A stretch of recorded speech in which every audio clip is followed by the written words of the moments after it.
Good morning, students. Let us start the next topic in the chapter, microbes as biocontrol agents. Biocontrol refers to the use of biological methods for controlling plant diseases and pests in the modern society. These problems have been tackled increasingly by use of chemicals, by use of insecticides and pesticides. These chemicals are toxic and extremely harmful to human beings and animals alike and have been polluting our environment like soil, ground, water, fruits, vegetables, and plants. Every day, whatever we are obtaining is rich with chemicals. Our soil is also polluted through our overuse of weedicides to remove weeds. So, nothing is free of chemicals. Our modern day to day life is filled with chemicals. Biological control of pests and diseases. In agriculture, there is a method of controlling pests that relies on a natural predation rather than introduced chemicals. A key belief of the organic farmer is that biodiversity furthers health. The more variety of landscape has, the more sustainable it is. The organic farmer therefore works to create a system where the insects that are sometimes called pests are not eradicated but instead are kept at manageable levels by complex system of checks and balances within a living and vibrant ecosystem. Contrary to the conventional farming practices, which often use chemical methods to kill both useful and harmful insects indiscriminately. This is a holistic approach that seeks to develop an understanding of the webs of interaction between the myriad of organisms that constitute the field fauna and flora. The organic farmer holds the view that the eradication of creatures that are often described as pests is not only possible but also undesirable, for without them the beneficial predatory and parasitic insects which depend upon them as food or host would not be able to survive.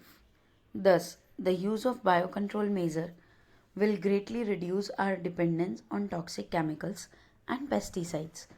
An important part of the biological farming approach is to become familiar with the various life forms that inhabit the field, predators, as well as pests, and also their life cycles, patterns of feeding, and the habitats that they prefer. This will help develop appropriate means of biocontrol. The very familiar beetle with red and black markings, the ladybird, and dragonflies are useful to get rid of aphids and mosquito respectively. An example of microbial control agent that can be introduced in order to control butterfly caterpillars is the bacteria Bacillus thuringiensis, often written as Bt.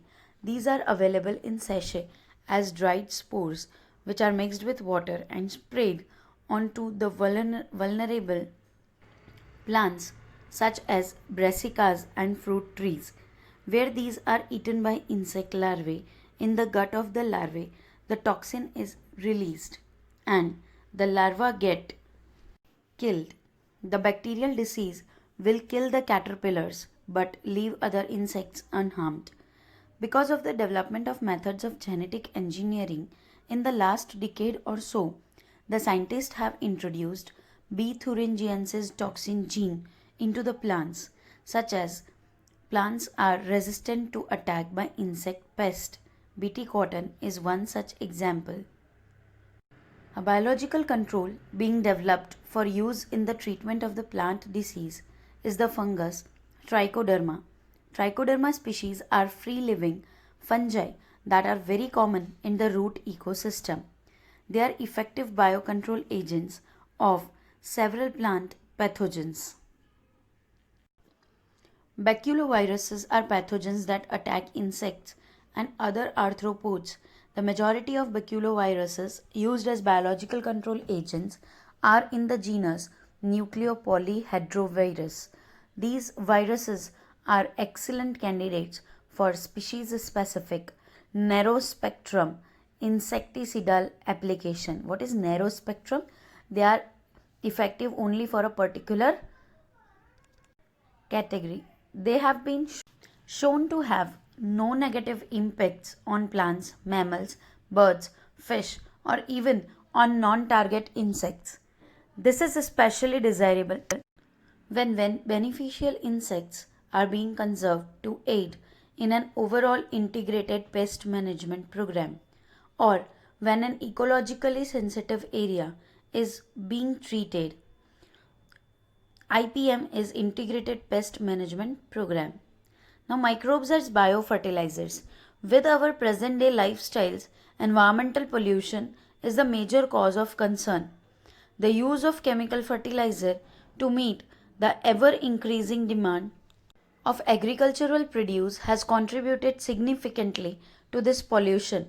Of course, we have now realized that there are problems associated with the overuse of chemical fertilizers, and there is a large pressure to switch to organic farming. The use of biofertilizers. The biofertilizers are the organisms that enrich the nutrient quality of the soil. The main sources are bacteria, fungi, and cyanobacteria. We have already studied about the nodules of the roots of leguminous plants formed by the symbiotic association of rhizobium. These bacteria fix atmospheric nitrogen into organic forms, which is used by the plant as nutrient. Other bacteria can fix atmospheric nitrogen while free living in the soil. Examples are Azerospirillum and Azotobacter, thus enriching the soil. Fungi are also known to form symbiotic association with plants mycorrhiza. Many members of the genus Glomus form mycorrhiza. The fungal symbiont in this association absorbs phosphorus from soil and passes it to the plant. Plants having such associations show other benefits also, such as resistance to root-borne pathogens, tolerance to salinity and drought, and an overall increase in plant growth and development. Can you tell what advantage the fungus derives from this association? Fungi obtain food.